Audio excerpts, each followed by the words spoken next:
Okay, what about now? Sorry about that. I don't know why it wasn't connecting to my microphone. Hi, Sarah. Let me know if that fixed it.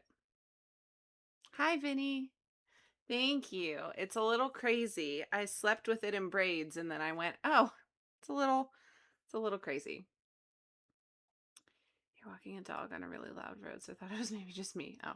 Oh, good. Now we're good. Okay. Sorry. Don't know what that was about. For some reason my microphone decided to disconnect. Gotta love technology, but yeah, what I was saying was we are like just barely in the range of getting the effects of the smoke from the Canada wildfires going on right now. So we're not like too terrible when it comes to like I saw pictures from up in Cleveland and it was like orange, right? So we're not quite that bad, but I woke up this morning and went outside to go water the garden and it's like just straight haze outside. And I was like, "Oh," my kids are like, "Why is it so foggy?" I was like, "So it's not foggy. It is from these wildfires." And there's maybe been one other time in their lives that we've been in the path of like smoke from wildfires. I don't remember when the other time was. Um, but so they were a little bit familiar with it and they remember we talked a lot, not a lot, but we talked some about the California wildfires that happened last year. And so they're a little bit familiar with it, but I was like, no, it's actually smoke from the wildfires. So, yeah, it's not terrible. It's not nearly as bad as some of the other places are getting it where we are. Let's see where we're at now. Oh yeah, we are. I don't know if you guys can see me cover my location here, but like, oop, that's where we are right now. So it's not great. Uh, it's not great. It's supposed to rain later, so hopefully that will help us. And then I think by tomorrow we're supposed to be like good to go. Like it shouldn't be nearly as bad. But yeah, I went out to check on the garden and it was a lot. It was a lot just being out there. But I also have like I have asthma and I have lung issues, so that's part of why it was so bad. But yeah, it's come down this far before. Yeah, and I believe it, depending on, well, then my kids were asking about, weather patterns and like how the wind flow comes from Canada and where it goes. And it was a whole elaborate conversation that I got myself into. But could you smell it? I can't really smell anything where we are. Um, because again, we're just barely like so I'm in the Dayton, Cincinnati area and like down in Kentucky, I don't think they're even in as much of a range as we are with that. Um yeah, I mean looking at they're learning about the jet stream, right? But like yeah, looking at this is like the map of Ohio and I'm like right oop, right where I'm like right. Oh, sorry, it's hard when it's mirrored right above my finger, kind of, in that space. So, you get down into Kentucky and it's pretty green, which is great. It's just not getting down that far. So we couldn't smell it where we were, but I know a lot of people over in like New York, especially like upstate New York, I know we're having it really bad. So I'm grateful that we don't have it that bad. I'm hoping that I don't I haven't had time to look and see, if they're contained, if they've got it contained at all or not up there. I texted Rhonda to make sure that she was doing okay and that she wasn't being affected by it. And she said that they were earlier in the week, but that it was starting to clear out, I think, because the jet stream was moving a different direction for them. So love a good inhaling bad air. I know. I know. Well, now that we're so far down on that scale into that dark purple, like we're supposed to be wearing masks when we go outside, which is wild. Like it's, safe to breathe the air inside. And then when you go outside, you got to put a mask on. So if I have to go anywhere else today, I will put a mask on because I do not need to have an asthma attack because of the air quality outside. So yeah, I texted Rhonda yesterday and was just like, "Are you doing okay? Making sure you're good." Um, so she's all good, which is good. So gotta check up on all the Pocket Fam. I think it was Trip posted that he was where they could see like the sky was like orange earlier this week because of the smoke. So I haven't checked in again with him to see how they're doing, but I know anybody that's over in that area, uh, sending good vibes. We want the firefighters and the first responders up in Canada to be able to contain all of that and stop it and keep everybody as safe as they can. So, right, exactly, Sarah. To be very honest, I had no idea what was going on until I wouldn't have known, Anna, if it wasn't like directly affecting us because certain weeks I just live in such a bubble, and Andrew started his like busiest 3 weeks of marching band this past week. So like we're in between weeks 1 and 2. Next week is like his full band camp where he's gone like 14 hours a day. And during those weeks I am just in survival mode. And so I hadn't seen it until it started to affect us, and then I was seeing it all over like my social media, like of like because I have a lot of friends in, and my family is in the northeast side of Ohio, closer to like Cleveland, Akron, Canton, that area. And they had it worse. So I was getting a lot from them, and my mom and my sister who are up in that area were texting in our group message about their air quality and stuff. And I was like, oh, I should look into that for us here because we're far, we're quite a bit further south in Ohio, but not that far. So, yes, it's band camp season, Anna. So, yeah, they do like 3 weeks of band to kind of jump start their season. So, he did week one, was this last week, and they were 8:30 to 4. And then next week they are 8:30 to 9 p.m., like 8:30 a.m. to 9 p.m. And so it's going to be a challenging week. I've been doing it every year since we've been married. He got this job with the marching band the summer or before we even got married. So, you'd think I'd be used to it now. I think this is year 13. But so you think I'd be used to it, but I'm just every year I'm like, oh, is it band again already? You did too in high school, and then like an extra color guard week. Yeah, so our color guard has a little bit of a different schedule, but they do next week all together. So you gotta check on me. Yeah, definitely, Sarah, near Chicago.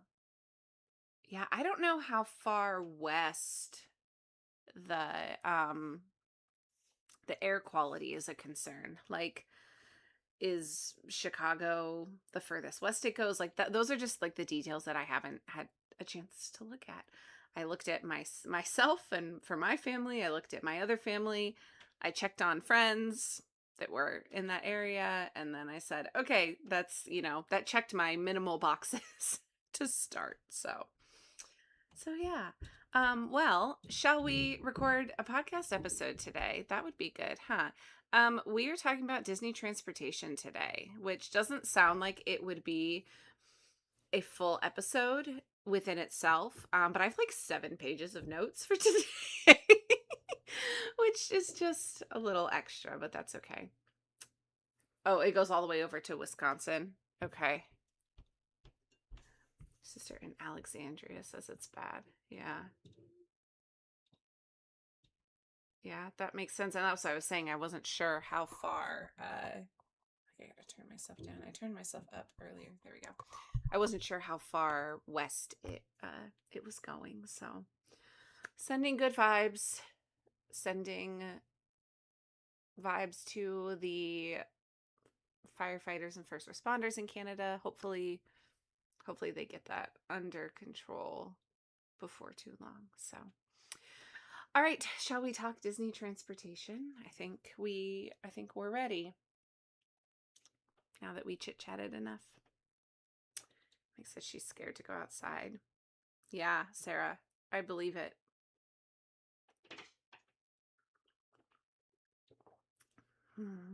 We ran out of iced coffee, but I'm not mad because the warm coffee is kind of hitting it today. I've been drinking iced coffee so much because it's been a billion degrees outside. But I'm not going outside today, so we're good. All right, my friends, we're going to hop in. Thanks for being here. Thank you for hanging out. Thank you for being wonderful, lovely people who I appreciate so much. I should start my recording, huh? Perfect. Okay. In we go. Welcome, everybody, to another episode of Mom Street USA. I am your host, Jackie, and on today's episode, we are talking about Disney transportation. Now, when you hear that, you may not think that that has enough to be an entire podcast episode, but don't you worry. Don't you worry. I've got plenty of notes for today, and the goal is to kind of explain it in a way that is beneficial to families that are visiting, right? Because getting around Disney can be so confusing. There are so many options, and some places can only be reached by specific transportation modes. So today we're going to break down all of the transportation options, and then I'm going to give you some like parenting information and notes and tips for each, things that you might want to keep in mind when you're traveling with kiddos around Disney World property, because not all of the transportation at Walt Disney World is created equal, especially if you are considering traveling with littles, traveling with a stroller, traveling with a large family. All of those aspects can really affect how and what transportation you want to use. So we're going to talk about kind of all of the different forms of transportation, and I'll give you all the details of those as we go through. So we are going to start today with the buses. These I feel like are the most well-known Disney transportation method that there is. But every Disney resort has buses to some or all of the parks. This is the standard way to get around when you're staying on Disney property. The way that the bus stops work at the resorts really depends on the resort. Some resorts are going to have one main bus stop near the main building that serves the entire resort. Others are going to have kind of that, but also like central bus routes that you can take to get to different parts of the resort. So the bigger resorts actually have internal loops of their buses.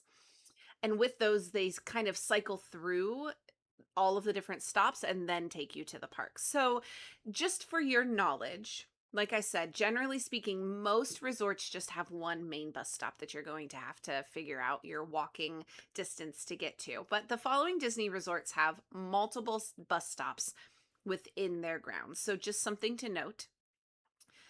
Caribbean Beach Resort, Coronado Springs, Port Orleans, Riverside, Fort Wilderness, Old Key West, and Saratoga Springs. All of those are going to be the resorts that have that multi-stop bus system inside. Now, sometimes you will also see from the parks side of buses that some of the resorts will share bus stops from time to time. So places like Yacht and Beach Club, because they're directly next to each other, they may share a bus stop at the parks when you're going to leave the parks to go back to the resort. Same thing with the Magic Kingdom area, so Grand Floridian, Polynesian, and Contemporary, they will sometimes all share a bus route also. Same thing for Wilderness Lodge and Fort Wilderness. So don't be alarmed if you see that. It's just simply because there are already so many buses and bus routes that run on Disney property. So when they can consolidate and combine, they do try to do that. So again, the buses run from the resorts to the parks and from the parks to the resorts. The buses also will run from park to park starting around 10 a.m. So if you're looking to park hop, you're not going to be able to do that via bus until around 10 a.m. And that's like not a hard 10 a.m. It's not like 10 a.m. the bus is going to be parked in that spot ready to go.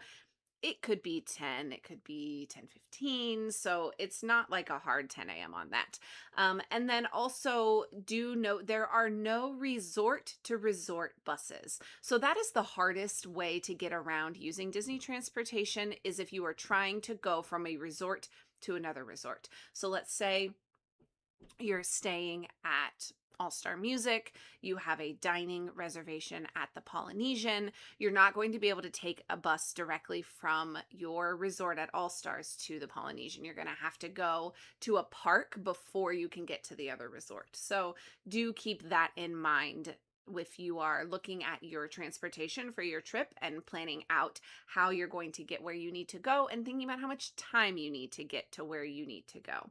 I always tell people that the buses, while they are fairly reliable and it has gotten better during the pandemic and right after, buses were really tricky because they weren't running as many, they weren't letting as many people on the buses. The buses have gotten more consistent over the last couple years to where they do typically come every 15 to 20 minutes. Now, that being said, if you're in a super long line, you may have to wait for another bus because the bus that pulls up, you may not be able to get on if it gets full to capacity, right?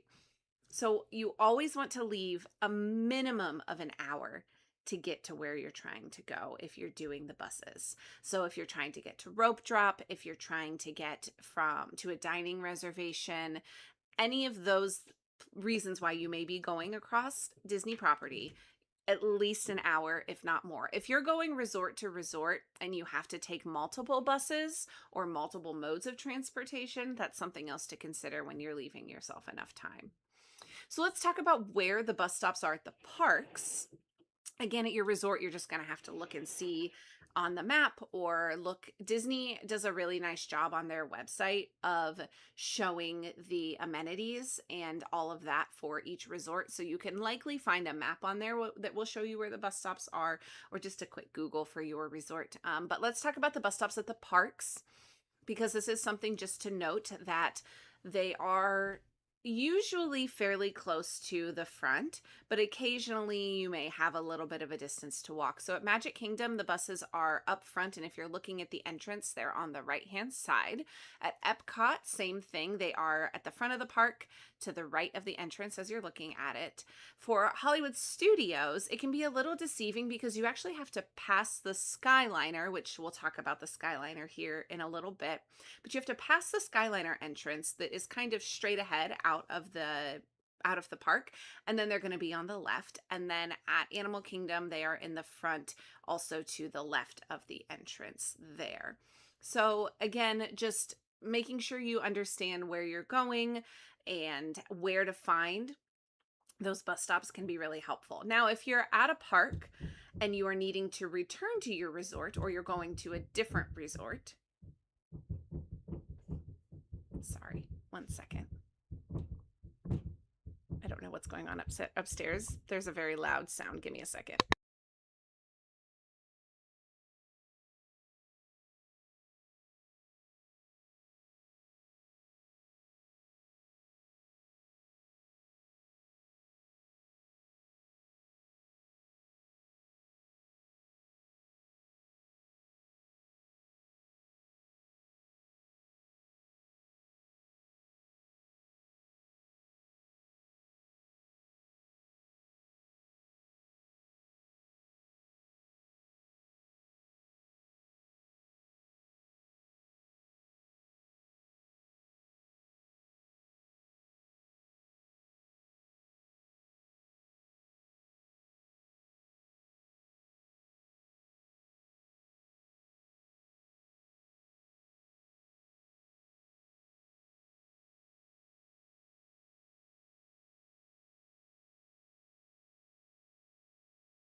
So sorry about that.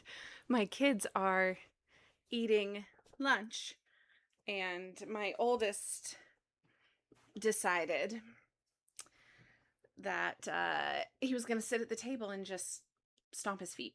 And I was like, I don't know what that sound is going on upstairs. My husband was outside for a minute, and that's when it happened. And I was like, I need to go check on what's going on. Sorry about that. Um,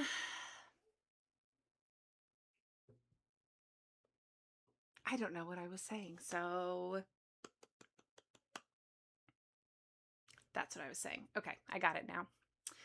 So, as you are leaving the parks, if you are trying to get back to your resort or you're trying to get to another resort because you're going to resort hop or check out the sites somewhere else, when you get to the first entrance of the bus stop area, they're going to have these big, huge signs. And on that sign, they're going to have all of the resorts listed, and then they're going to tell you what bus stop number you need to go to. So, don't worry if you're like, I have no idea where to go.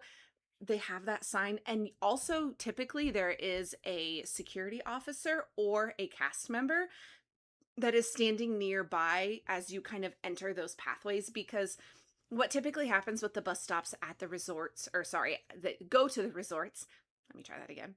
So, because what typically happens as you are going to go back to the resorts is there are usually like 3 or 4 rows of bus stops that you can take. So when you approach that area, you're gonna, where that sign is situated is going to be kind of like a fork in the road. So you're going to need to know, do I need to go left to go to this row, or do I need to go right to go to this row? Do I need to go all the way to the end to go to that row? So those are all laid out for you. They're all very easy to see, which is really nice. I will say one note about the bus stops. Typically speaking, deluxe resorts have better dibs on location of their bus stops. So they're typically going to be closer to the park or closer to like the entrance of where the bus stops start. And unfortunately, it kind of trickles down to your value resorts. Typically, not always, have the furthest away bus stops, unfortunately. So that's just the way it works. But that is kind of just a little note about, if you don't know what bus stop to go to, there will be a sign or somebody that you can ask for help. So don't fret about that. Just a note about off-property resorts, because do keep in mind that everything we've talked about so far has been for Disney resorts if you're staying on property. But off-property resorts often do also have buses. But keep in mind that these buses usually do not drop you off at the same place that the Disney buses do. So they're going to have a separate bus area that you will have to go for these shuttles. Also, some of these off-property resorts may only run to like 1 or 2 parks each day. So be sure, if you're staying off-property, to double check about the parks buses when you book and also when you check in. So that way you aren't surprised when you get there, right? You don't want to be planning to go to Animal Kingdom, but the day that you're going, your off-property resort only is running shuttles to Epcot or Magic Kingdom, right? So it just gets a little more complicated from there. So keep that in mind. If you're looking off-property, you may end up needing to pay for transportation, which then may or may not offset what you saved staying off property, if you kind of catch my vibe with that. Because typically speaking, if you have one of those resorts that doesn't go to every park, you're going to be paying to do an Uber or Lyft, something along the means of that. So again, just note about that. Also note that the Magic Kingdom drop off for off property resorts is actually the Ticket and Transportation Center. So it's not even at Magic Kingdom like the Disney buses do. So again, you get dropped off, you then have to take a monorail or a ferry boat, which we'll talk about those in a little bit, but just not nearly as convenient as the on-property Disney buses, especially for Magic Kingdom. Now, a couple notes about the buses before we move on and chat about some of the other transportation options. And these are just like things that I've learned from taking all of these transportation modes, and things that I would suggest, and like things to note if you're a parent trying to navigate this. For the buses, all strollers, no matter what shape or kind or makeup, must be folded up in order to board the bus. So you're not going to be able to leave your kiddo sitting in their stroller, leave your sleeping baby in the stroller. They are going to have to be taken out so that that folder So that, let me try that again. They are going to need to be taken out so that way you can fold that stroller up, because there's just not a ton of room on those buses, and they want to get as many people as they possibly can on those buses, especially first thing in the morning and last thing at night. Just again, another parent note on these buses: there are obviously no seat belts or any kind of restraints. Now, that doesn't matter in a sense that, like, Florida does not require your toddlers to have a car seat on these buses because it's considered public transportation, right? But just a note that if you've got a couple kiddos with you, you want to be smart about how you situate them so they're not like hopping up and down or crawling all over the seats, typical toddler behavior. So just a mental note about that. Something else to consider also is, as you're waiting in line for the bus, the later you get on a bus, so like if you're one of the last, I don't know, 10 or 15 people on the bus, the more likely you are that you're going to have to stand, right? So they have seats on the bus, but then they have a ton of standing room in the aisle. So the later you get on the bus, the more likely you are to have to stand. So consider this when you're boarding with little ones. It may be worth the stress and the hassle to just wait. You may say, no, I think we can handle it. And you may get on the bus, and usually 9 times out of 10, if an able-bodied adult sees kiddos that are standing, they're usually going to give up their seat, right? I have been there before where I had a seat next to my kids. They were old enough to handle it, so I gave up my seat for another kid, and I just stood right in front of them, right? Definitely still super close to where my kiddos were, but just keep that in mind if you are one of the last groups to get on a particular bus.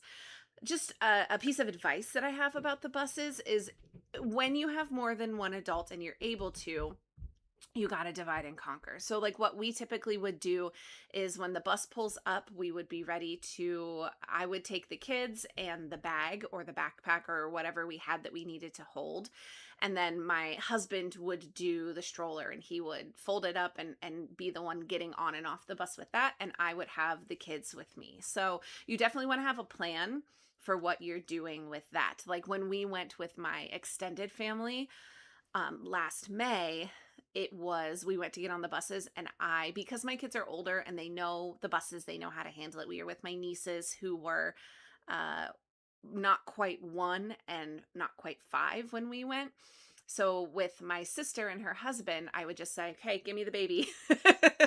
And I would just hold her, and she would be my responsibility when we got on the bus. That way they could handle their older kiddo and the stroller. My kiddos were fine. We didn't have a stroller for my kiddos, so like it was good to just kind of divide and conquer. So if you're able to, that's super helpful. If not, and you need help, you just got to ask for it, right? Ask a friendly person that you're standing in line with. Ask the bus driver if you need help, just like lifting your stroller up into the bus. See if they're able to help grab that and lift it up, so that way you have some help with that, because it can be stressful and it can be a little challenging, but it doesn't have to be if you are just sorry, but it doesn't have to be if you can be just an advocate for yourself. Gotta pause for a second. I have a tickle in my throat. Sorry.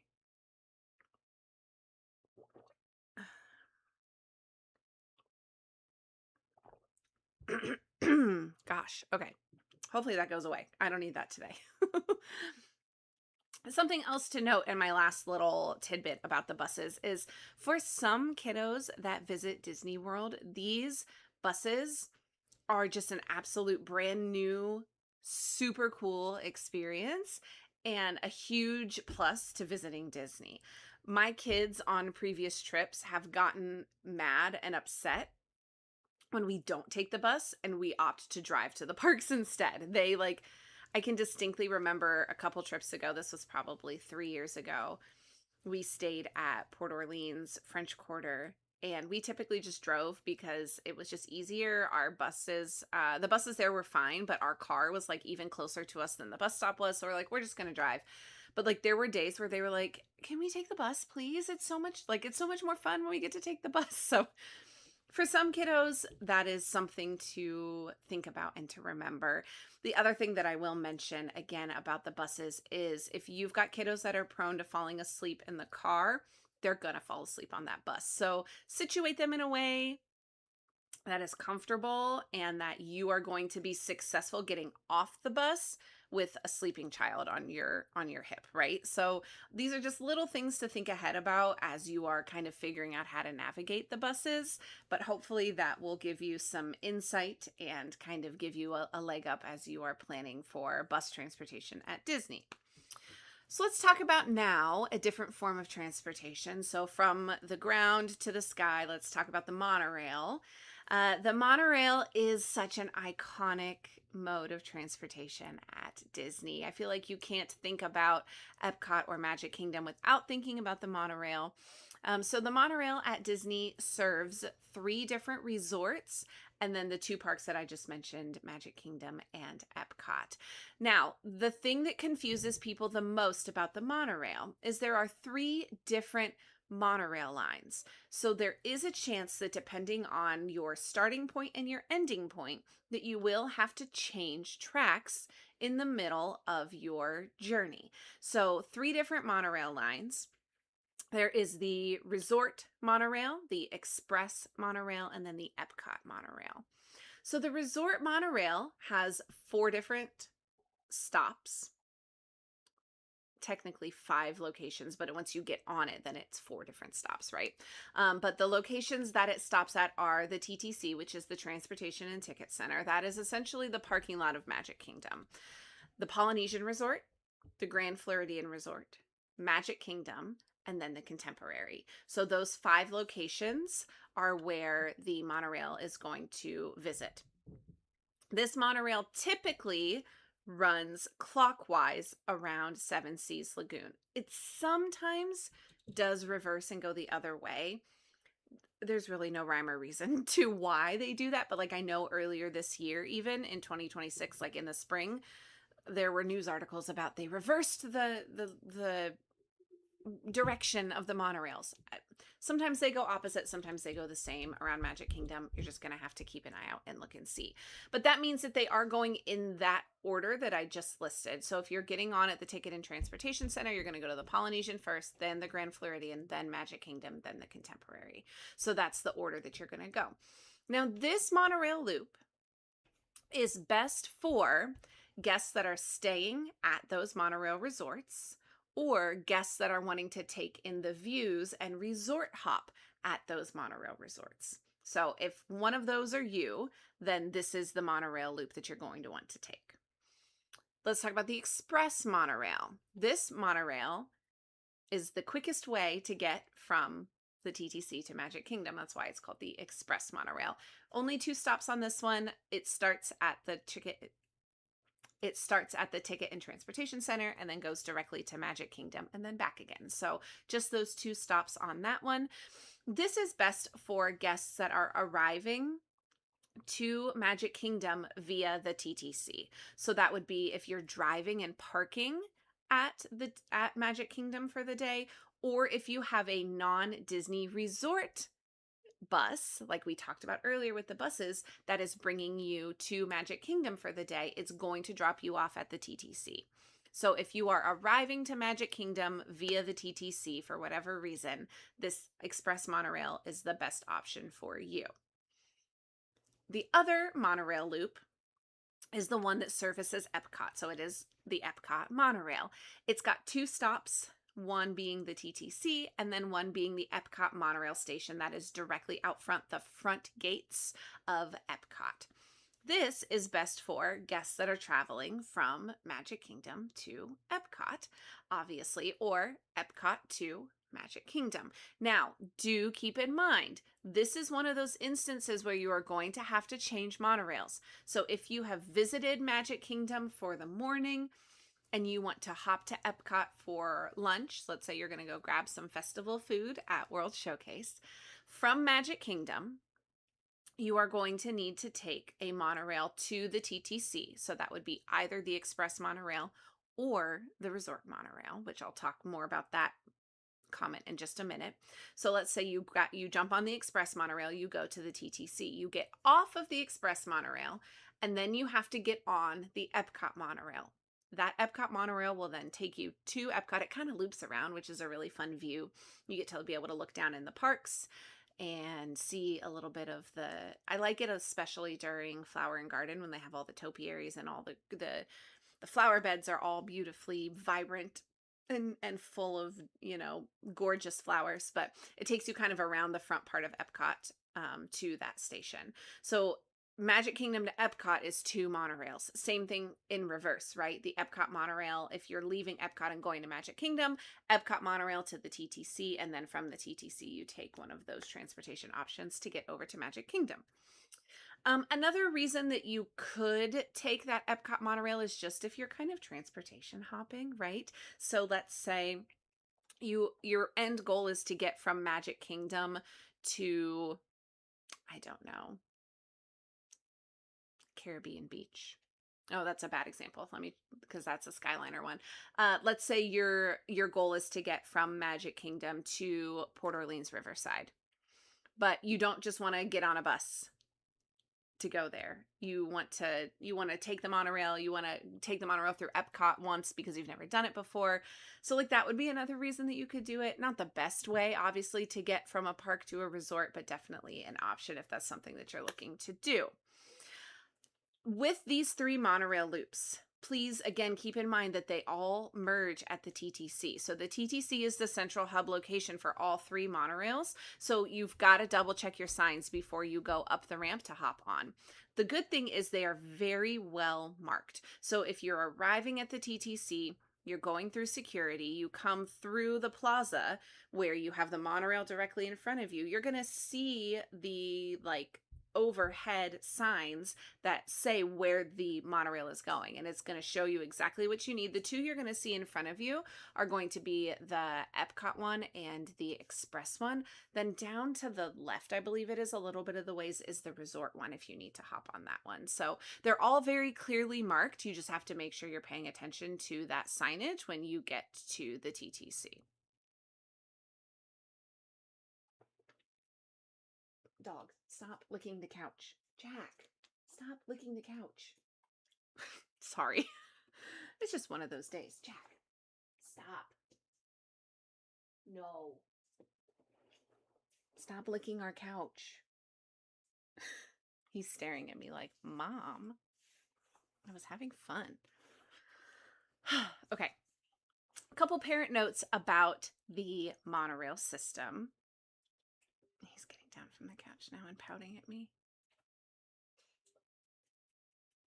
I thought for sure he was going to shake, which is why I wanted to wait. I forgot to take his collar off today.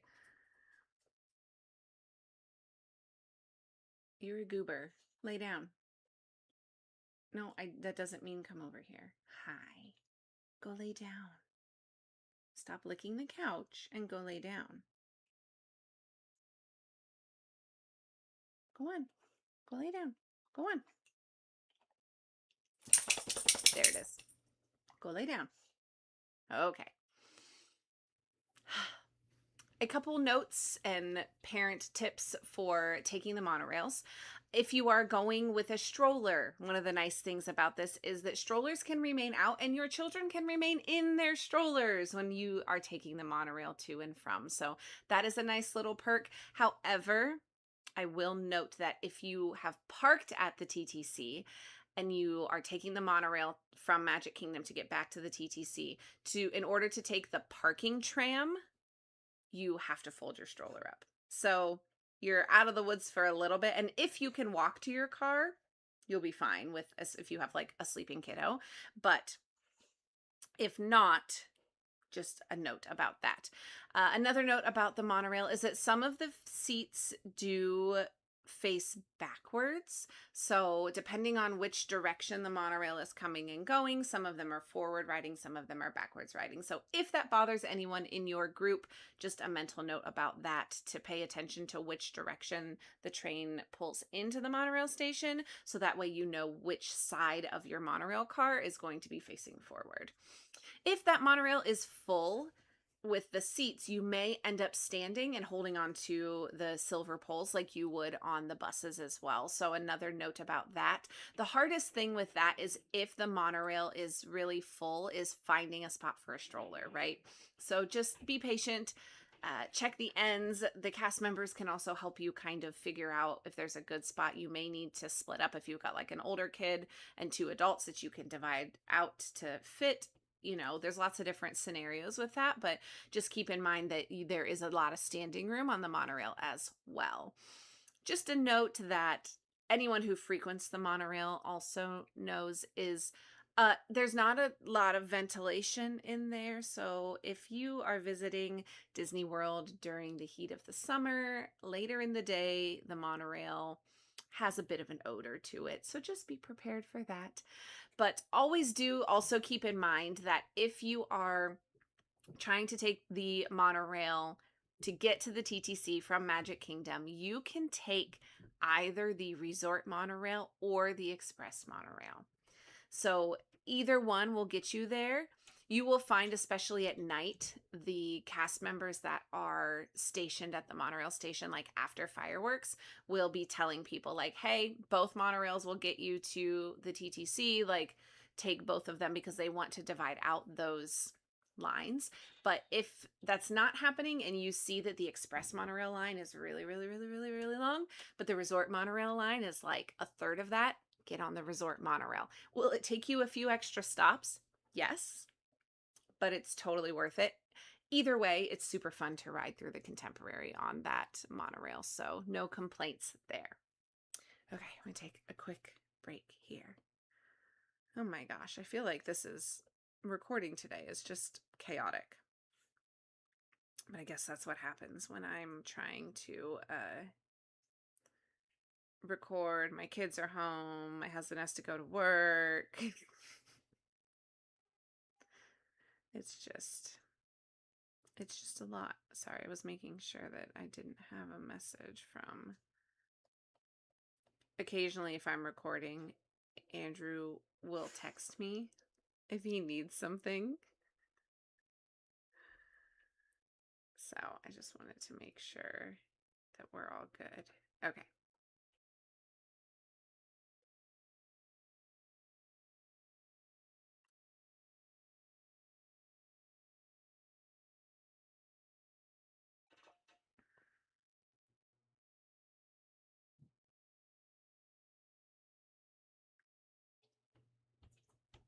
Okay, beautiful. We're good.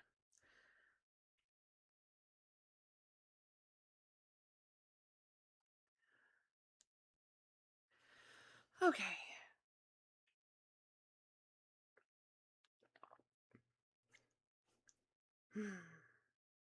Friday afternoons are hard, guys. We get to the end of the week and I feel like everything goes haywire.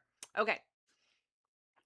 So let's talk about boat transportation. I feel like this is one of the transportation methods that not a lot of people realize is available at Disney, unless it's one that you frequent yourself because of where you're staying, right?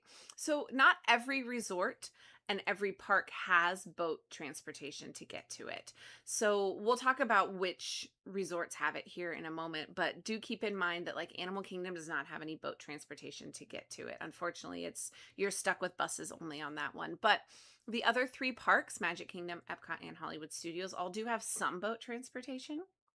So keep that in mind if you are someone that's like, oh, I'd really like to take a boat because I've never done it before. That's where like a lot of this comes into my list. Like I took a boat last trip between Epcot and Hollywood Studios because I'd never taken it before and I just wanted to see what it was like. So to me, that is part of the reason why people take the boats, because they like it, they want to slow down, they want to see the sights, and they've never done it before. Because the boats as a whole do tend to run slower than the buses, but of course they're absolutely more scenic if you are viewing things from the water. So let's talk about the different boat locations and we're going to base this on the parks that they run to and from. So we're going to start with Magic Kingdom. Magic Kingdom has several different boat options. All of the boat launches and docks are going to be straight ahead as you exit the park. So the buses, like we talked about, if you're leaving the park, the train station's behind you, the buses are going to be to your left, the monorail is going to be to your right, and the boats are going to sit smack dab in between those two. The main boat that you will see at the Magic Kingdom is the ferry boat. This ferry boat runs directly between the TTC and Magic Kingdom. So this is the alternative to the monorail. So if that monorail line is looking insanely long and crazy, the ferry boat might be a really great option. So again, it's straight ahead as you're leaving. If you're trying to get from the TTC to Magic Kingdom, as you get to like the main plaza where you're looking at the monorail, if you go down to the left, you'll see the ferry boat launch down there. So it is just straight a shuttle across Seven Seas Lagoon to take you between the TTC and Magic Kingdom. I like the ferry boat a lot. It's nice. It has a really high capacity. You can fit a ton of people on that boat, and there's usually a nice breeze. So that's a benefit for that. A couple of the other boat launches that you can find at Magic Kingdom are one that will go to the Grand Floridian and the Polynesian, and one that will go to Wilderness Lodge and Fort Wilderness. So there are in total 4 routes of smaller boats in the Magic Kingdom area. And each of these is going to be designated by different signage at the boat launch and then a different colored flag on the boats. And you'll see this across all of the rest of the boat routes that we're going to talk about, is that they all have a different colored flag on them. So the routes for these typically run every 20 to 30 minutes, and they typically open about 30 minutes before park opening and will go until 90 minutes after park close. So just to give you kind of a rundown of what boat launches there are, the Gold Flag launch carries guests from Magic Kingdom to the Grand Floridian and then continues to the Polynesian and then returns to Magic Kingdom. The Green launch carries guests from Magic Kingdom to Fort Wilderness and then back again. The Red launch will carry guests from Magic Kingdom to Wilderness Lodge and then back again. And then the Blue launch consists of kind of 2 different sub launches, because it will take you between Wilderness Lodge, Fort Wilderness, and the Contemporary. So take a look at that one if those are where you want to go from there. Now, do keep in mind that you can hop on any of these boats at any of their stops. So if you just want to go over to check out the Grand Floridian and maybe you want to take a boat instead of taking the monorail, you can do that. And then you can take the same boat route back from the Grand Floridian back to the Magic Kingdom. You just have to stop at the Polynesian in between. So at any point in any of these routes, you can hop on the boats and get to any of those locations. Now, over at Epcot and Hollywood Studios, there are a couple different kinds of boat routes that you can take. The first is the friendship boats that go outside of the park. So this is the boat dock that you see if you are leaving Epcot and out the International Gateway, heading kind of towards the boardwalk. It's directly across from the Skyliner, which we'll talk about the Skyliner very soon. But it's directly across from the Skyliner. So this one goes between Epcot and Hollywood Studios. This is the boat I took on my last trip, and I liked it. It was fun. It stops in between if you're starting at Epcot, it stops at the boardwalk, the beach club, the yacht club, and the dolphin and swan. So all of those are going to be able to use that boat transportation. And then after it visits the dolphin and the swan, it will go on to Hollywood Studios and then switch that and reverse it, right? If you're going from Hollywood Studios to Epcot. Where it drops you off at Hollywood Studios is kind of the corner around from where the Skyliner is, across the water from the buses. So it's kind of a hidden boat dock off to the side, out front of the Hollywood Studios entrance gate there. So those are the kind of external outside of the park friendship boats, but there are also friendship boats that run inside of Epcot. So inside of Epcot in World Showcase, there are 2 different routes that these friendship boats will take. And they are the only transportation method that you can take to get between the countries and the pavilions of World Showcase without just walking. So they run across World Showcase in 2 different routes. They both originate in World Showcase Plaza, which is like the front entrance of World Showcase as you kind of go in from World Discovery. I always do this, you guys. What is the name of that area? It's not World Discovery. What's the central area called in Epcot?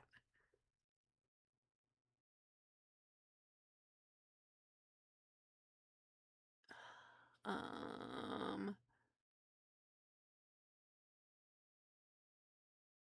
World Celebration. Celebration. Okay. Got it now.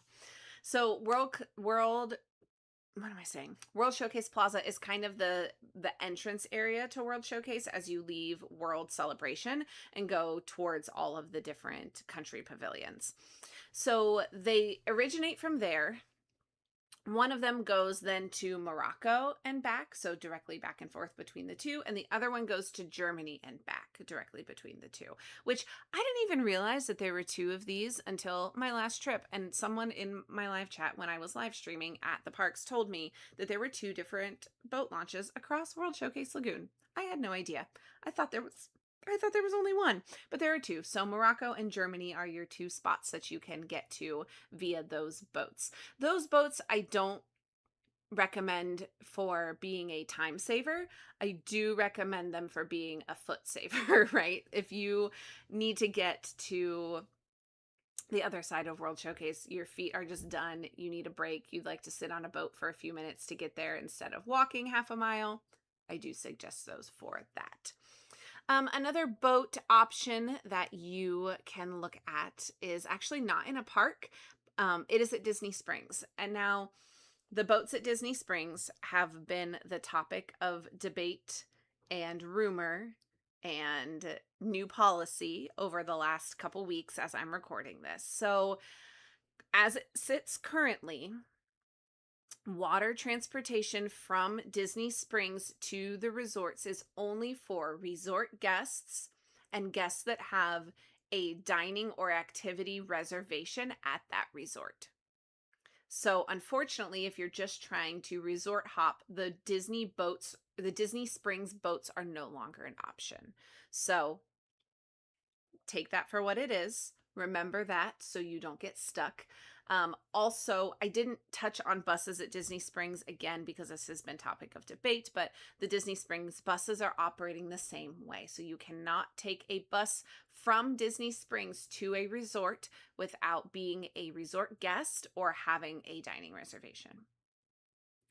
Put that out there. That is the fact from Disney. That is what we know.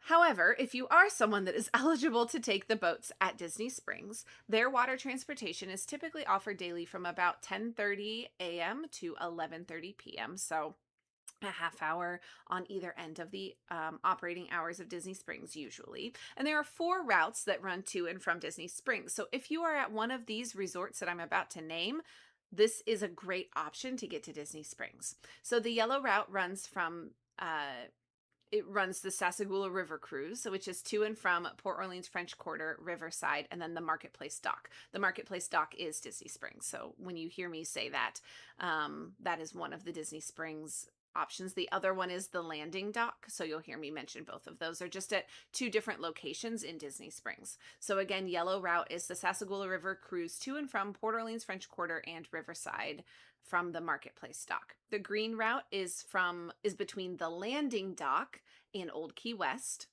The blue route is between the Landing Dock and Saratoga Springs.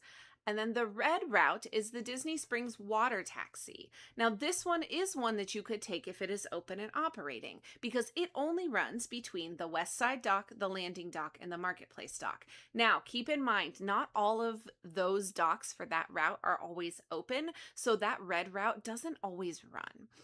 There was a long period of time post-pandemic that the West Side Dock was completely closed. I'll be completely honest with you. I don't know if it's still closed or not. Let's see.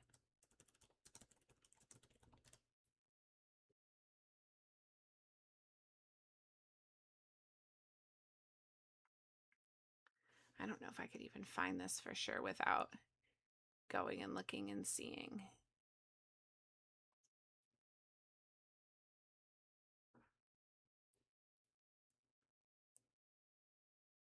It doesn't look like that one is open. The west side one. Okay. So do they run the red route still?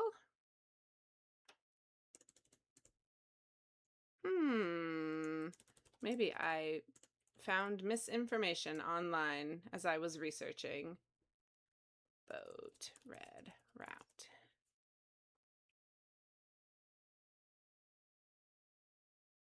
I wonder if it's even operating. Anyone been on the boats at Disney Springs recently to know if that red route is operating? Landing dock. It's still on the map. I don't know.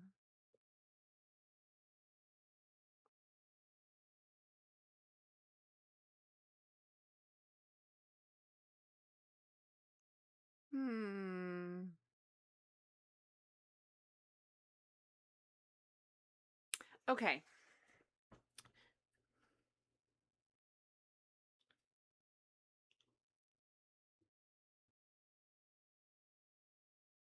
Because this is now saying, wait, okay, hold on. Hold on.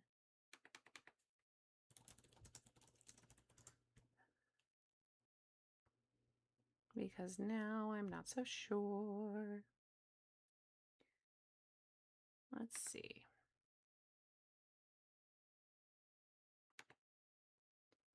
Boat launch.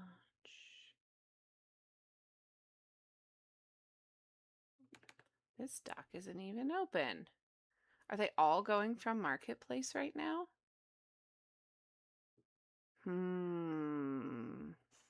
That's what it looks like.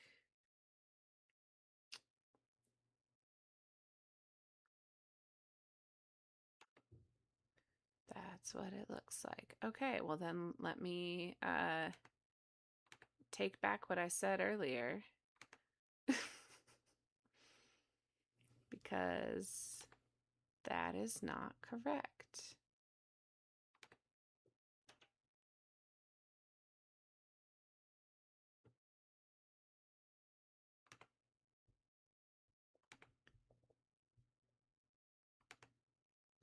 Disney Springs map. Sorry, y'all. Thanks for hanging in there with me. This is not super exciting watching me try to look all of this up. Okay, what does this one say? Yeah, that one says Marketplace Docks too. Okay, so they must all be using, what year is this one from? They must all be using the Marketplace Docks now.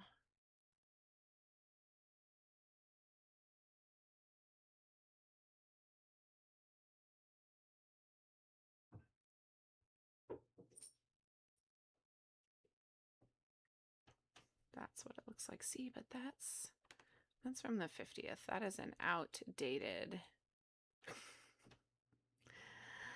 That is an outdated map. What's this one? Why does Disney make this information so hard to find online, right? That's my question.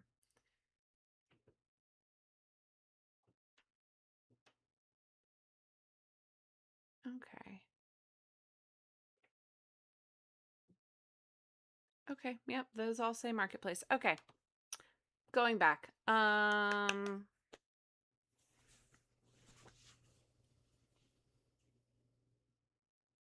Okay.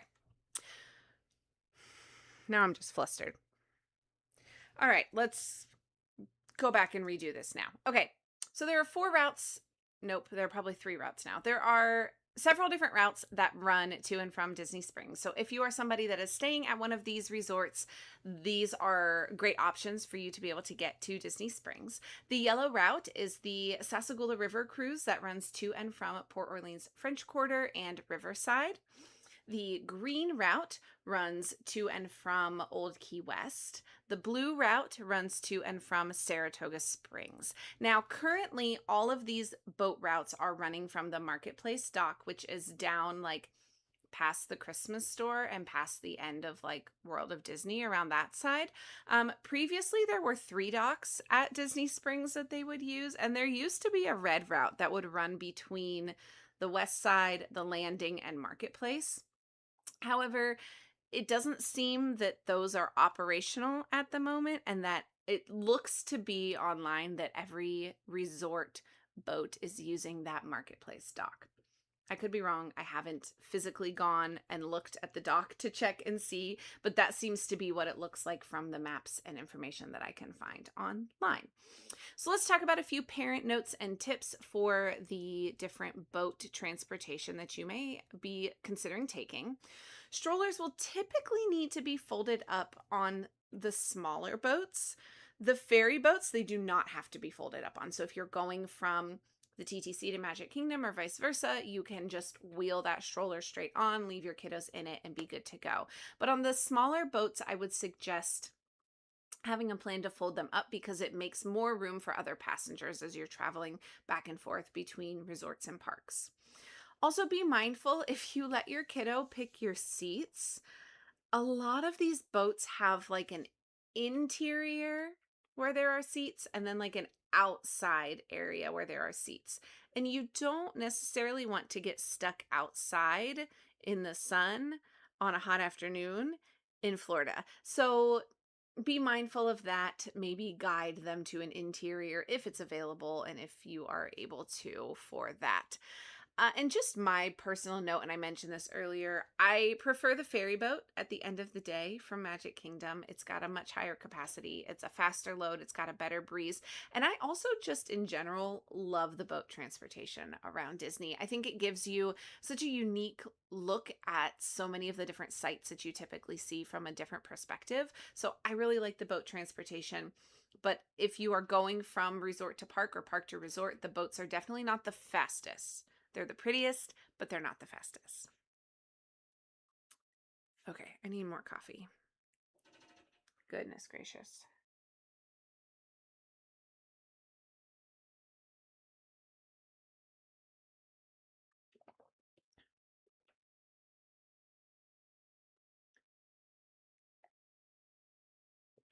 Okay.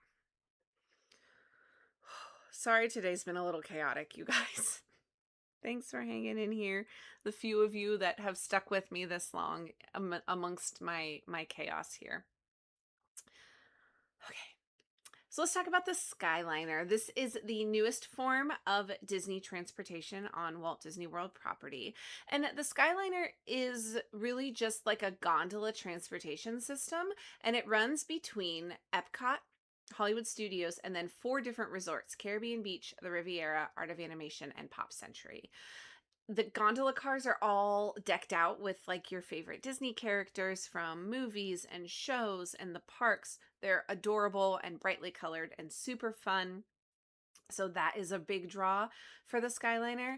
And it is also the fastest way to travel between Epcot and Hollywood Studios. And it's also the fastest way to travel between those resorts and Epcot and Hollywood Studios. So it's a great option. I really like the Skyliner. I think it is super fun. And it's one of those things that, at least with my family, has become kind of like a quintessential part of our Disney trip, is like, we have to ride the Skyliner, right? We have to ride the monorail and we have to ride the Skyliner. Those are like 2 things that my kids always request to do when we go.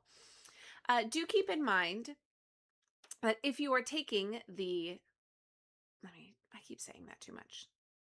Something to note, if you are taking the Skyliner to Epcot, the entrance that it takes you to is the International Gateway entrance. It is not the front entrance by Spaceship Earth. It is between the UK and France pavilion on that side of the International Gateway on that side of World Showcase. Also keep in mind that if you are trying to do transportation hopping or resort hopping or just exploring the property and Disney World in general, you cannot get between the Epcot monorail station and the Epcot Skyliner station without going through the park. This is something that trips a lot of people up. because they assume, like Hollywood Studios, you can get between the buses and the Skyliner and all that, no problem. It's all out in the front of the park.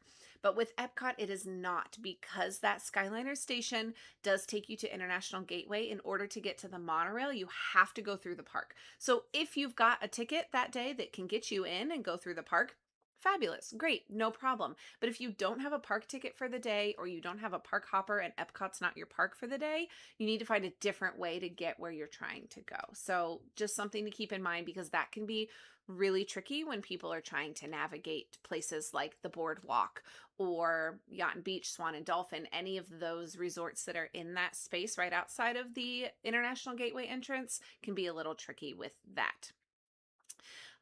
With the Skyliner, Caribbean Beach is the main hub. So most of the lines that you're taking to get where you need to go, you are going to need to switch lines at that time. So there are 3 main lines for the Skyliner. One of them runs from Epcot to the Riviera to Caribbean Beach. And then at Caribbean Beach, you would have to get off to get on a different line.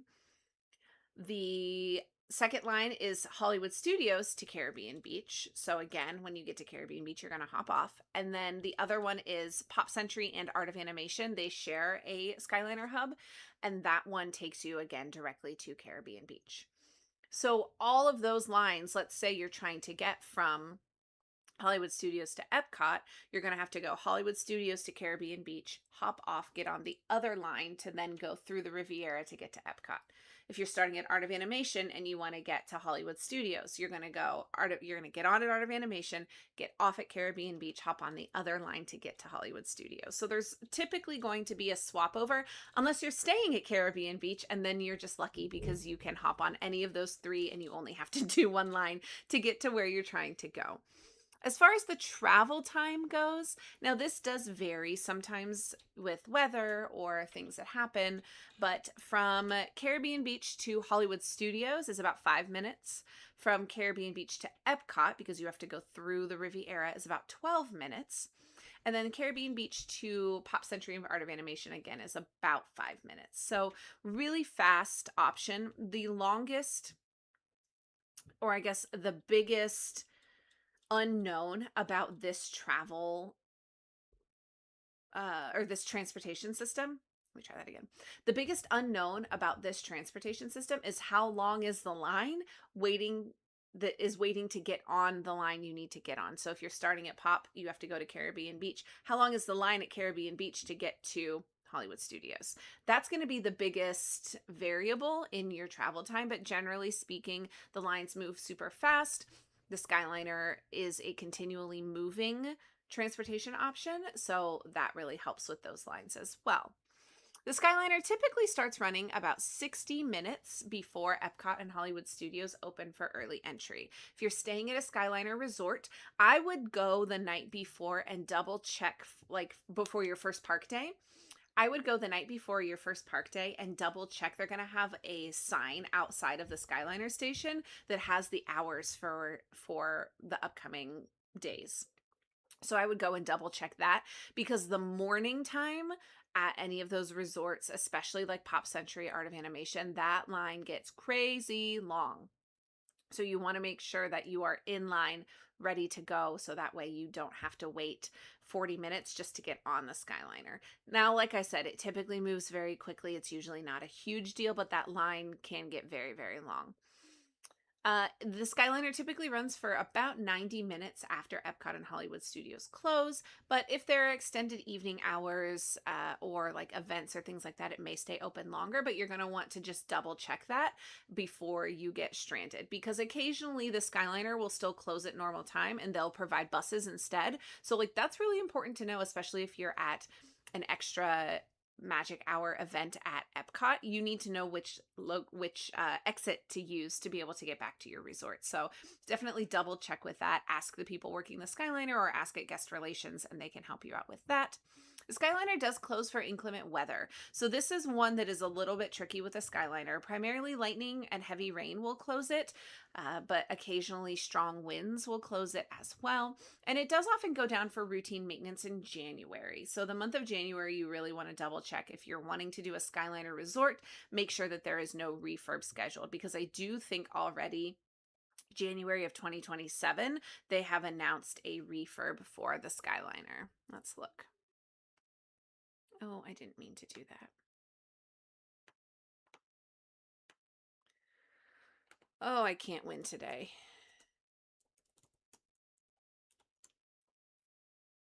Here, let's see.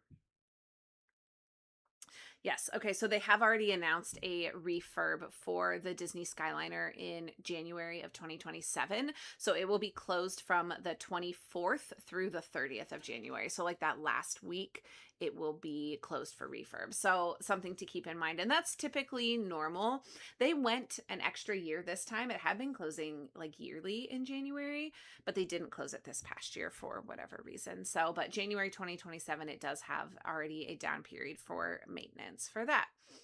Resorts with the Skyliner access, something else to keep in mind is they do not run buses to Epcot and Studios. So if you're staying at Caribbean Beach, your only option to get to Epcot and Studios is the Skyliner. Same with Riviera, Pop Century, and Art of Animation. They will not run buses unless the Skyliner is down, and then they will run the buses to help get people where they need to go. So if the weather is looking a little questionable, you will still be able to get to and from where you're trying to go. It just may not be via the Skyliner. So you may have to backtrack a little to get to the bus stop if that becomes an issue with weather for that. Couple notes for my parents visiting and planning to take the Skyliner. There is no air conditioning in the Skyliner, but they do have a good breeze. Be sure to open the windows if they are not open. They have these little handles along the top, and there are at least one on every long side of the Skyliner up at the top that you can like pull down and push out to open up the windows to vent that. Because then once you get flowing, there's usually a nice breeze in there, and it's not a huge deal. The only other issue is if you get stopped, because from time to time the Skyliner will stop. Even if you're on it and it's running perfectly normal, sometimes they have to unload and load cars. Sometimes people may need help getting in and out of the Skyliner, so they will stop it on occasion. So if you do stop, it can get a little warm in there. So maybe have your handheld fans ready just in case you need them. Each gondola of the Skyliner can hold up to 10 guests, or 6 guests if you are traveling with somebody with a wheelchair or ECV. Single strollers and inline double strollers can roll right on and do not need to be folded up. That is a huge benefit. Now, if you have a side-by-side stroller where there are 2 seats next to each other, those will have to be folded up in the same way that they do for the buses. So just be ready for that. Again, be prepared to divide and conquer the best that you can. If you're traveling with littles, they will definitely need a hand to hold to help them get on and off of the Skyliner, because like I said, it is a continually moving transportation system. Those gondolas do not stop. So you definitely are going to want to have a hand on them. Even my 7 and 9-year-olds, especially my 7-year-old, I will grab her hand and make sure that she's all good getting on, because it can be a little wobbly when you have to step onto a moving gondola from a stationary platform. So just be prepared for that. One other note about the gondola movement is as you are coming into the station, wherever you're headed, if it's Epcot, Caribbean Beach, Hollywood Studios, any of those, they come in fast. Don't be alarmed. It's a little bit jarring though, because they do come in fast and then they hit the brakes as you approach the station. That is perfectly normal. So just brace yourself for that as you approach. Again, the Skyliner system does have seats that are forward and backward facing, like we talked about for the monorail. So be aware of that. If you've got somebody that's like, I cannot go backwards, make sure they get on the correct side of the gondola whenever you are loading. And just a note, if you're staying at Caribbean Beach and you want to know what areas are the closest to the Skyliner, Jamaica, Barbados, the Trinidad Pirate Rooms, and Aruba. Aruba has access to the Riviera station, but the other three are all going to be your closest options to the Caribbean Beach station of the Skyliner over there. Couple more options for transportation here. The next one is, let's talk about ride share on property. So this would be your Uber or your Lyft. These are all readily available all around Disney property. They function just like they do in outside of the Disney bubble in the quote unquote normal world. Every park has a ride share drop off area. So they're going to have a designated space that you can go to meet your rideshare or to get dropped off by your rideshare. Most of the parks are out near the parking lot or the bus areas. But Magic Kingdom is at the TTC. So there is no ride share, except I'll get that in a second. But the typical ride share option for Uber and Lyft drops you off at the TTC. So then from there, you have to get on one of the other transportation options that we talked about a little bit ago. Parent notes about the rideshare option. This is a great option for getting somewhere at rope drop and for getting across property for like dining reservations. So I talked about there's no direct resort to resort transportation like buses. So Uber and Lyft are a really good way if you need to get across property for a dining reservation and you don't want to have to leave an hour and a half in advance to make sure that you're not late. My only issue with this is car seats can be a concern. So if you are a family that's got littles that need to be in a car seat, that can be a concern because Uber and Lyft, while they do have those options, they're not always super reliable. And it may take longer for you to be able to get a driver that has access to those car seats for you. But I have a solution if you have the budget for it. And that solution is minivans. So when I say minivans, I'm not talking about the one parked in my garage right now. I'm talking about MINNIE, Minnie Mouse, minivans. These are adorable lift cars and SUVs that are painted like Minnie Mouse's infamous red and white polka dotted skirt. They are adorable. You will see them all across property. They are so much fun. With these, though, if you need a car seat, these include up to 2 complimentary car seats if needed, and those are required for children under 6 years of age per Florida law. So if you've got kiddos that are 3, 4, 5 and need a car seat, the minivans will come equipped with up to 2 included in every single one that you book. The other thing to note about the minivans is they do have more of a prioritized drop-off location than your standard Lyft cars do because they are run through Lyft but by Disney. So for example, at Magic Kingdom, the standard Lyft drop off is at the TTC. The minivan drop off is inside of the bus stop drop offs. So it is right there with the buses. It's actually like the front and corner very first bus stop at Magic Kingdom that you come to is the minivan one. So definitely prioritized there. Same thing goes for the other parks where they will have spaces usually within the bus area that they're going to pick up and drop off. So it's going to be a lot closer than your standard rideshare options. This was something else that I found interesting about the minivans that I didn't know because I'd never looked into them. Minivans are typically not in my budget, and I usually just take Disney transportation and just kind of hope for the best timing wise. But minivans do also have ECV and wheelchair accessible vans, which is so great for anybody that's traveling with somebody with an ECV across property and you don't want to take a bus. The minivans can help with that. So with the minivans, they have seating for 5 people. They do still have 1 complimentary car seat, which can be used by one of the 5 passengers. So that number is included in the 5. And then they have 2 spaces for mobility devices. And with these vans, the guests may actually remain in their mobility device for the duration of the ride.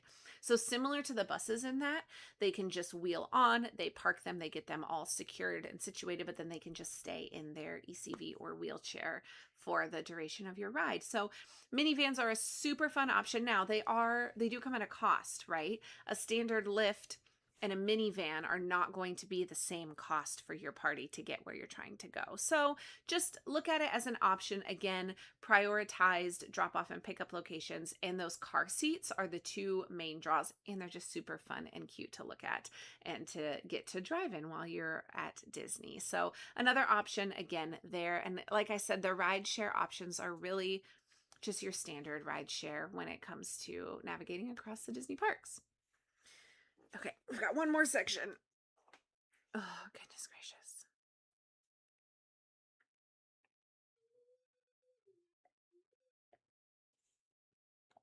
Okay, last section. We're doing it. We are doing it. Okay.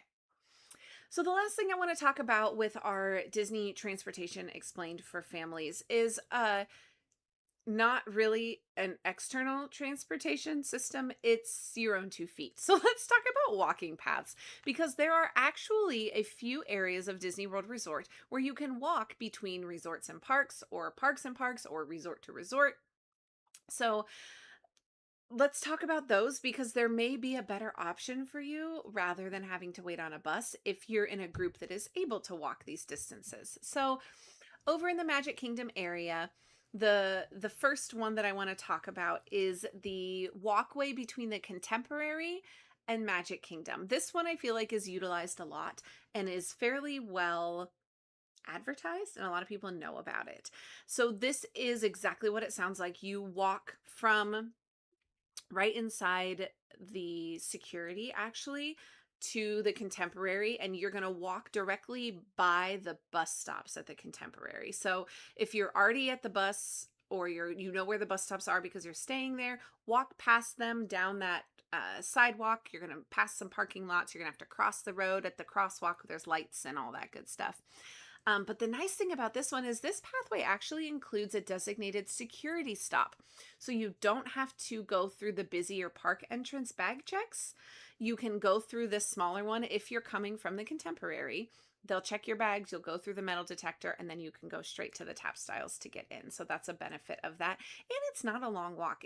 With kids, it maybe took us 10 minutes when we took it with our kids before. If you've got adults or teens, it's a little bit shorter than that. And there's hardly ever a line at that security stop. So that's a really great option for that. Another one that you can walk is from the Grand Floridian to Magic Kingdom. So this is a relatively newer path. They were doing some construction and things on it in the past months here, but it is open. It'll take you about 20 minutes to walk. And it's very scenic with like Florida wildlife, right? There's not a ton to look at. You're not walking through parking lots and crossing roads this way. It's much more of a scenic, woodsy style walk, if that is something that you want to do. The other one in the Magic Kingdom area is the Polynesian. So from the Polynesian, you can actually walk 2 different places. You can walk to the Grand Floridian, so you can walk in between both of those. They're nice and close to each other. And then you can also walk from the Polynesian to the TTC. So this path is kind of a combination of the Polynesian's like internal walkways that walk just through the resort that then connect directly to the TTC. The most direct trip from the front of the Great Ceremonial House of the Polynesian to the TTC is about 1/3 of a mile. So it's really not that far. So if you want to, especially like if you're at the Polynesian and you want to get to Epcot, I would walk to the TTC and then hop on the Epcot monorail, because otherwise, if you're at the Polynesian and you're wanting to get to Epcot, you are going to have to go Polynesian, Grand Floridian, Magic Kingdom, Contemporary, and then the TTC. So it's going to be a much bigger time saver if you're able to walk. Now, if you're not able to walk, then just go to the monorail and do the normal quote unquote pathway. But highly suggest looking at that pathway if you are trying to get to Epcot from the Polynesian. In the Epcot and Hollywood Studios area, there's a lot of the different resorts that are outside of the World Showcase International Gateway entrance that you can walk from. So walking from that area is called Crescent Lake. So walking from the Crescent Lake resorts to Epcot, so that would be Yacht Club, Beach Club, Boardwalk, Swan, Swan Reserve, and Dolphin are all walkable distance to Epcot. Same thing with those resorts to Studios. However, it's a lot longer of a walk to Studios. All of those resorts are fairly well under a mile to get to Epcot. If you look at the Boardwalk, Yacht Club, Beach Club, those are really close. Swan and Dolphin are the further ones out, but like Yacht Club, Boardwalk, Beach Club, super close to Epcot. All of those, though, are going to be at least a mile to get to Hollywood Studios. It is walkable, it's just quite a bit further to get there. Same thing for walking from Hollywood Studios to Epcot. Hollywood Studios front gate and Epcot's back gate, International Gateway, are connected via all those Epcot area resort paths. This is the longest walk in that area, and it is over a mile. So it is like 1.25 miles to get between the two, but it is walkable. If the Skyliner goes down for some reason other than weather, you're not going to want to walk this in a thunderstorm, or you want to go on a walk to get some extra steps in because you didn't get enough in your park day, which if that's you, sure, that's fine. But if you want to get some extra steps, that is a fun pathway that you can take that walks you through several different resort areas and is really nice to kind of look around and see where everything's going. The other thing you could do is you could walk part of it and you could hop on the boat. We talked about the friendship boats earlier that take you from those same Crescent Lake areas to Hollywood Studios. So you could walk from Epcot to the boat, take the boat part of the way, and then walk the rest of the way. So lots of different combinations with that if that's something that you want to look into. Just another note also from the Swan Reserve, and Dolphin, you can actually walk to the miniature golf course Fantasia Garden. So if that's something you want to do because you're planning to do the mini golf anyway, that's probably a much better bet to get there than trying to navigate the buses and all of that to get to mini golf, because that's a whole nother complicated way to get there. But you can walk from Fantasia Gardens to Swan Reserve, and the Dolphin. Now in the Disney Springs area, you can actually walk on a path from Disney Springs to Saratoga Springs. So the edge of Saratoga Springs actually has a designated walking path from the Congress Park section of the resort. And that is the best way to get to Disney Springs if you're on that side of the resort. Now, Saratoga Springs is a massive resort.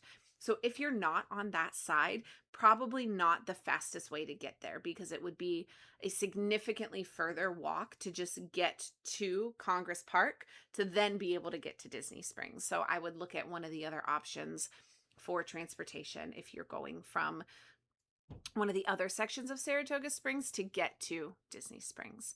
And then as far as walking goes, you can also walk between several resorts, like I mentioned earlier. Fort Wilderness and Wilderness Lodge are very easy to walk in between. Art of Animation and Pop Century are literally across the bridge from each other, super easy to walk in between. Same thing with Port Orleans Riverside and Port Orleans French Quarter. They basically sit almost touching each other. They're almost like one big resort over there. And that one is absolutely beautiful to walk through if you're looking for a nice scenic stroll to take. And then same thing for Caribbean Beach and Riviera, which shouldn't surprise you given that they both have access to the Skyliner. You can easily walk between the two of those. Now, there are some other places that you can walk on Disney Resort property, but those are kind of the best options. I know there are several of the resorts, like the All-Star resorts, you can walk to the local McDonald's that's right there. So there are some other walking paths that you can take if you need to or choose to, but these are just the ones that I thought would be most helpful for people to take note of if you're staying at any of these places or want to resort hop between any of these places. Now, before we wrap today, just an overall general note about navigating around Disney property. The best way to navigate and figure out what transportation methods you have. If this is all too much, you can't remember it, you just need the tried and true, simple way to figure out transportation. Use your My Disney Experience app. The map feature on that app has direction options, or you can also access the directions through searching for like key places at the location you're trying to get to. So let's say, for example, you're at Magic Kingdom and you know that you want to go to Fort Wilderness. If I go on my Disney experience and I start at the train station, okay? I start at the train station. See how when I click the train station, I'm going to say get directions. So I'm going to get directions. And then I'm going to flip this so I'm starting at the railroad station. And then I'm going to type in here Fort Wilderness. And then I'm just going to pick like, okay, let's look.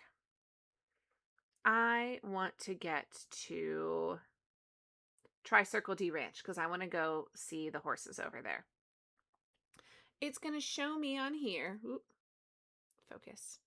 Focus. Try again. It's going to show me on here how long it's going to take and how to get there. So it's showing me that I can take a bus to get from Magic Kingdom to Fort Wilderness. This is like frozen now. Sorry, give me a second.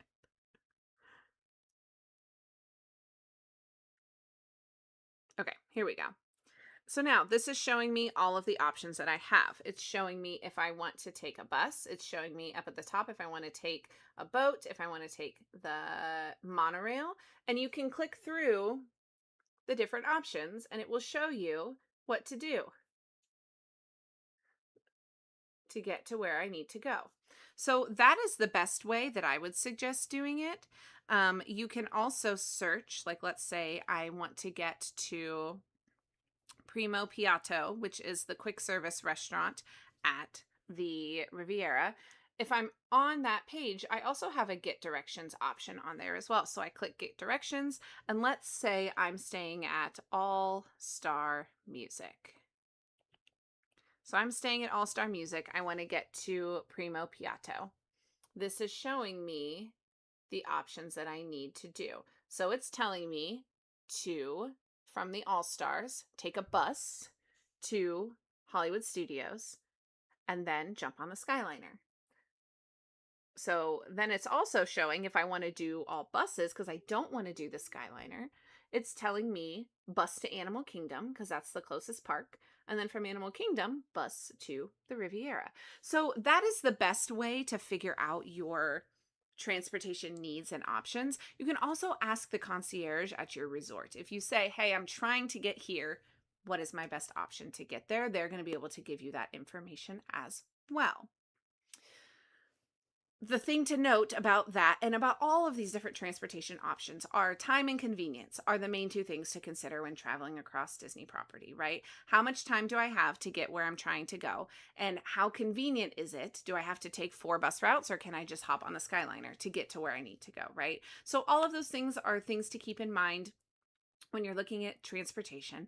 Hopefully all of the information that I gave you today was helpful, so that way you have a little bit of a better grasp on what locations have what kind of transportation and how can I get from this resort to this resort and this park to this resort. So hopefully this at least gave you a better understanding of some of that. If you still need help and you're like, I'm so lost, how do I get here from there? I'm trying to plan for my trip in the fall and I don't know where I'm going. Send me a message. You can always find me momstreetusa@gmail.com, or you can reach out to me at momstreetusa on any of our social media platforms. Again, Patreon is a great way to send me a message over there as well. Coming up next on Mom Street USA, we are going to be talking about 5 things I wish I knew before visiting Walt Disney World. So hoping to give you my 5 best tips when it comes to visiting Disney. But for now, that is the end of this episode. Thank you all so much for being here for this episode of Mom Street USA. Thank you all for supporting and sharing and commenting and hanging out and being here. You are all so appreciated, and I will see you on the next episode of Mom Street USA. Bye, everyone. Scene. All right, my friends. I am going to hop off because I've got 100,000 million things to do today. Thank you guys for being here. Thank you guys for hanging out and listening.